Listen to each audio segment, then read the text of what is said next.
Amém, glória a Deus. Você que pode, vamos orar mais uma vez.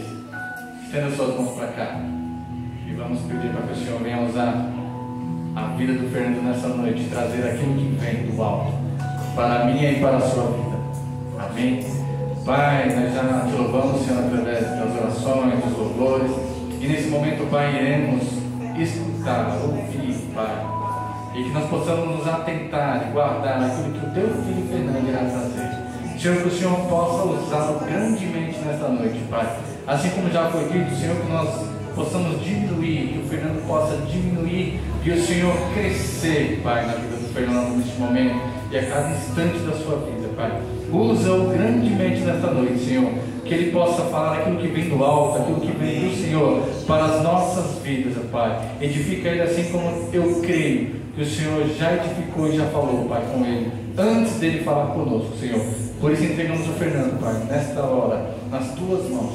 Usa-o grandemente, em nome de Jesus. Amém. Amém.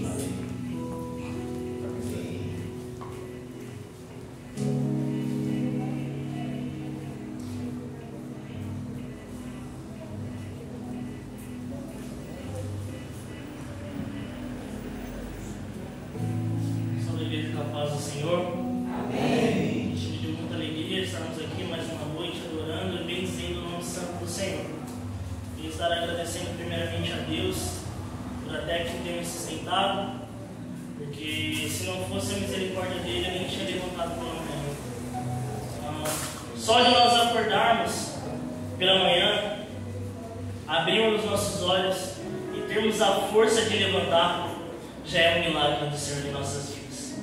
Tantas vidas que queriam ter esse privilégio que nós tivemos hoje e não tiveram essa oportunidade. Então eu e você estamos aqui nesta noite é graças à misericórdia do Senhor, que o Senhor se faz presente nessa noite. Grande é o mover do Senhor neste lugar, e eu sinto fortemente a presença dele. Desde o início do culto, o Senhor ele vem falando, e se eu fosse embora aqui, neste momento, sem antes pregar, eu já tinha levado a minha parte. Como diria o presbítero Fábio, meu sogro, eu já estou com o bolso cheio da glória e da bênção do Senhor. Então que os irmãos possam abrir os ouvidos nesta noite, continuar esse propósito, nessa unção, porque eu creio que o Senhor já falou grandemente e Ele vai falar comigo e contigo. Quero agradecer também ao Everson, ao pastor, que me deu essa oportunidade, essa responsabilidade, que é trazer a palavra do nosso Senhor, uma responsabilidade imensa. Queria trazer também a paz do Senhor das minhas pastoras, do Ministério Resgatando Vidas, e pela permissão ministerial, eu estou aqui, eu pude vir trazer essa palavra nesta noite. Então, irmãos, sem mais delongas, sem muita demora, vamos abrir nossas Bíblias no livro de Jonas, a qual o Senhor falou comigo, e eu creio que Ele vai falar com a igreja.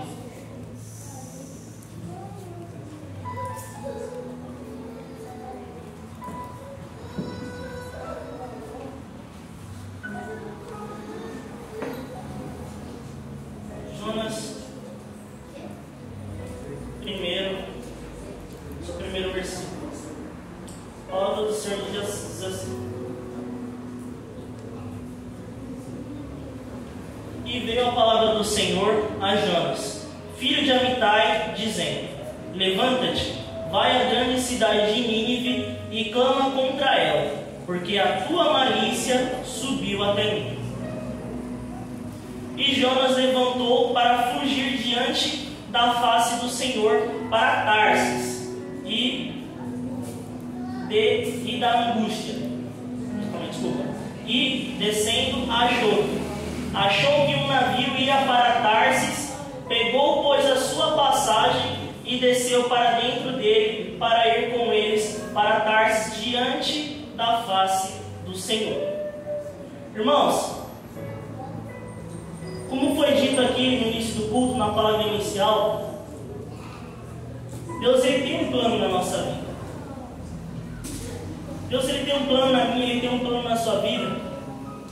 E aquilo que o Senhor ele decretar para mim e para você, por mais que seja difícil, doloroso, os planos do Senhor é maior do que o meu e o seu plano. Aquilo que o Senhor determinou para você, você tem que seguir, você tem que cumprir.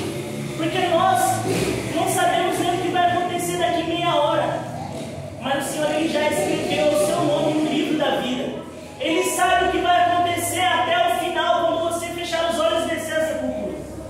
Então os planos do Senhor na sua vida, Ele é melhor do que você acha ou do que você pensa. Aqui neste momento, nosso Deus, Ele vem até Jonas e fala para ele ir pregar contra a cidade de Nínive.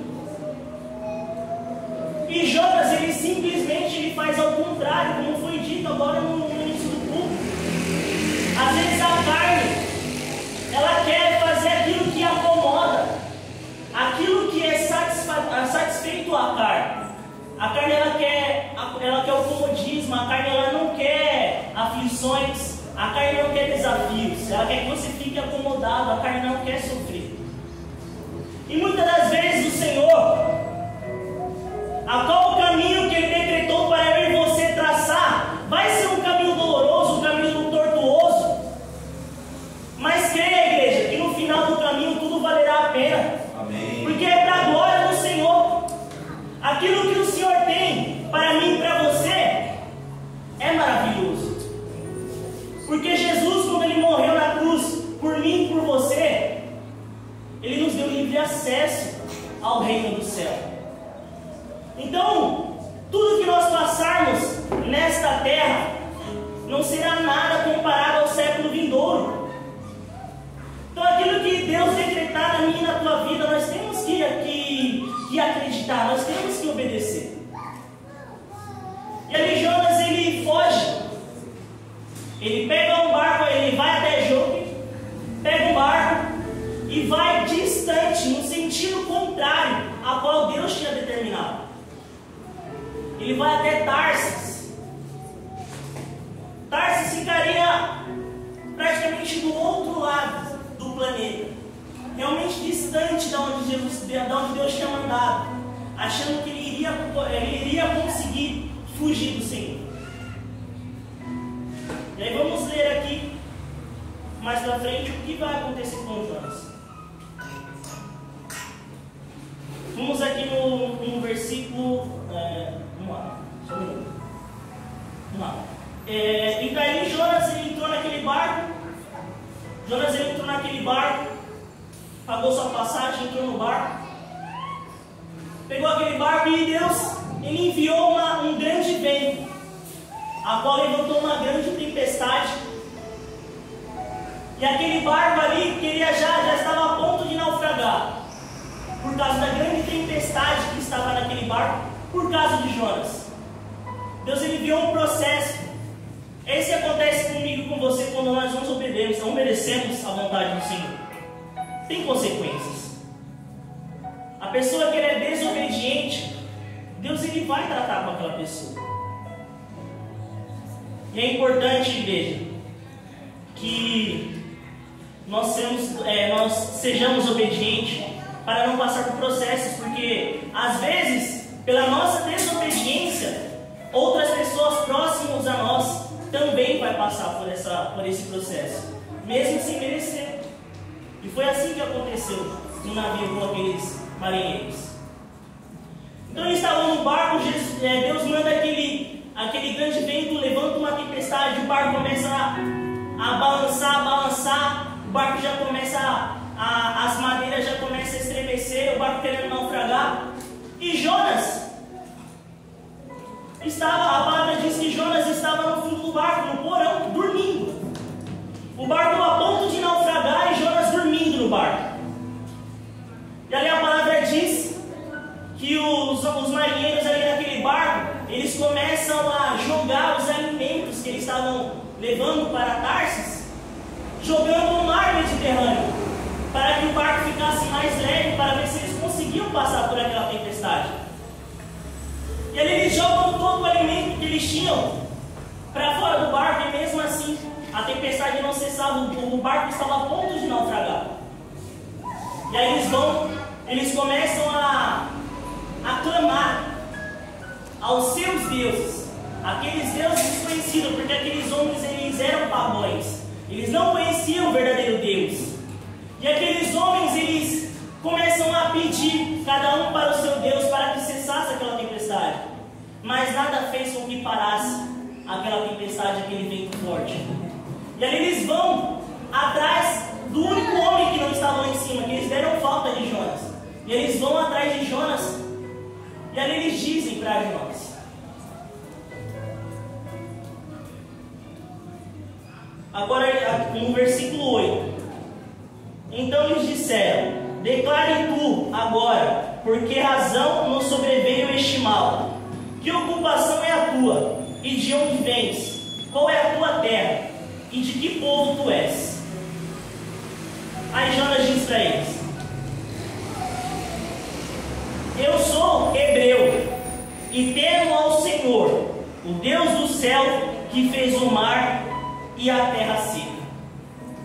Jonas era tão desobediente, porque ele conhecia o Deus que ele servia. Ele sabia o poder de Deus.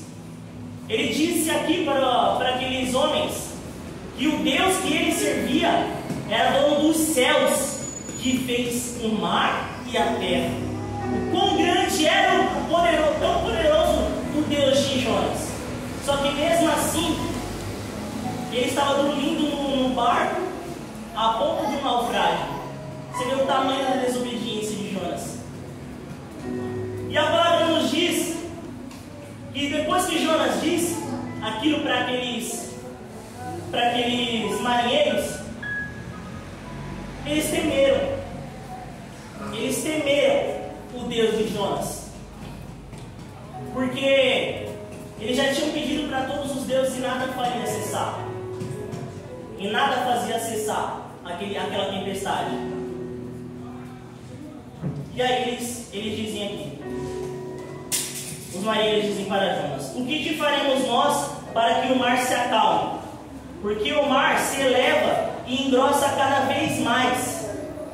Então disse Jonas a eles: levanta-me e lançai-me ao mar, e o mar se aquietará, porque eu sei que por minha causa vos sobreveio essa grande tempestade.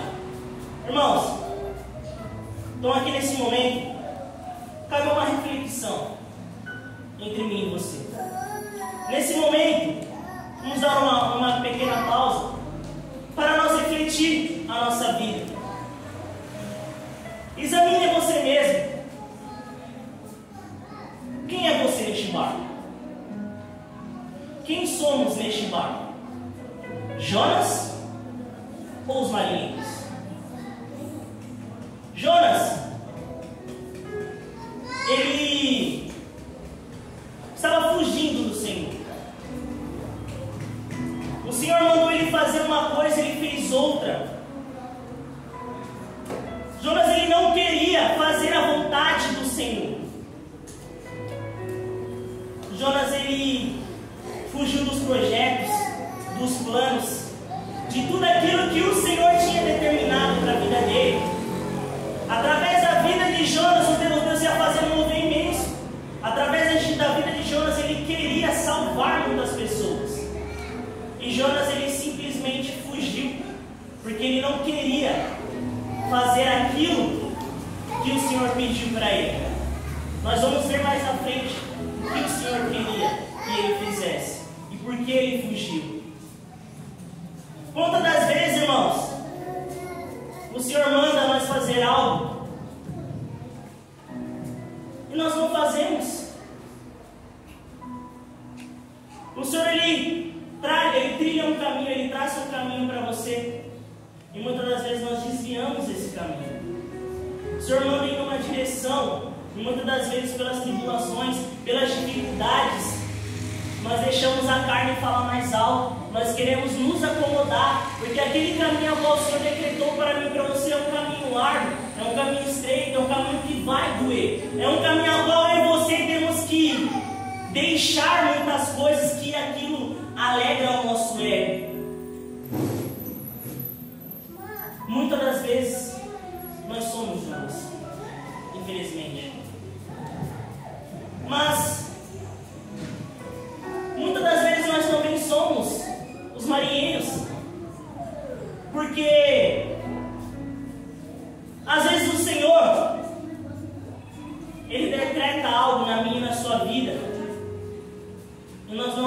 acreditamos. Deus, Ele fala que Ele vai te abençoar. Deus, Ele fala para você acalmar o teu coração, para você se aquietar. E muitas das vezes nós não queremos esperar a bênção do Senhor no tempo do Senhor. Mas a gente quer o nosso tempo, na nossa hora. E Deus, Ele diz que não é no nosso tempo, é no tempo de Deus. Muitas das vezes, meus irmãos, nós passamos por momentos difíceis. Porque Jesus, Ele disse que nessa vida nós teríamos aflições, mas que era para nós confiar, porque Ele já venceu por mim e por você. Toda a prova, no final dessa prova, se nós confiarmos no Senhor, se nós acreditarmos que o nosso Senhor, nosso Jesus é conosco, no final da prova nós vamos ser aprovados. E Deus, Ele vai entregar aquilo que Ele te prometeu, porque Ele é fiel para cumprir. Deus, Ele não é homem para que minta, nem filho do homem para que se arrependa. Se Ele prometeu, Ele cumpre, porque a palavra dele diz que Ele cuida da palavra dele para que venha se cumprir. E muitas das vezes, irmãos, quando passamos por momentos de aflições, por momentos difíceis nas nossas vidas, nós esquecemos de pedir ajuda para aquele que verdadeiramente pode nos ajudar. Nós pedimos ajuda para um vizinho, pedimos ajuda para um parente, pedimos ajuda para um pai, para um filho, pedimos ajuda a tantas pessoas, que no final das contas, quando aquela pessoa, mesmo não podendo te ajudar, ainda fala mal. Ué, aquela pessoa não serve a Deus? Ué, aquela pessoa não está indo para a igreja, eu vejo ela direto passando com a Bíblia e está passando por essa situação. Que Deus é esse que ela serve? É, irmãos, é desse jeito. É desse jeito. E nós pedimos ajuda a tantas pessoas e deixamos o principal por último, que é o nosso Senhor. Aqueles homens, eles não conheciam o Deus verdadeiro. Eles pediram ajuda a outros deuses. Aqueles alimentos que eles jogaram ao mar para que o mar ficasse mais leve, também serviu de oferenda para aqueles deuses. E o Senhor diz nesta noite que só há um Deus, o Deus Todo-Poderoso, que pode fazer todas as coisas por mim e por você. Está precisando de ajuda? Peça para Deus. Está aflito? Peça para Deus. A dificuldade chegou? Peça para Deus. É Ele que te sustenta. Se você está de pé nessa noite, glorifique e exalte o santo nome do Senhor, porque foi Ele que assoprou o fôlego de vida nas suas narinas pela manhã. Então vamos confiar nesse Deus, o Deus Todo-Poderoso, que pode todas as coisas por mim e por você. Reflita, irmãos. Reflita nesta noite. Aonde nós estamos errando? Para que Deus, Ele venha nos exortar, venha nos levantar, para que nós entramos no trilho de novo e continuar seguindo a caminhada. Não é fácil. Vamos continuar aqui no texto. Aleluias. Aqui no versículo 14, irmãos. Então clamaram ao Senhor e disseram: Ah, Senhor, não te rogamos, não pereçamos por causa da vida deste homem, e não ponha sobre nós o sangue inocente, porque tu, Senhor, fizeste como te aprove. Olha que maravilha, irmãos. Aqueles homens, eles reconhecem a Deus. Então, o que essa palavra vem nos mostrar é que até na tua prova, Deus, Ele tem um propósito.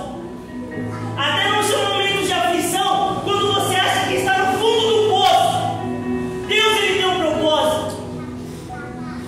Por mais desobediente que Jonas fosse, por mais mau caráter que Jonas fosse, através da situação de Jonas, Deus, Ele salvou aquelas vidas através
na vida deles.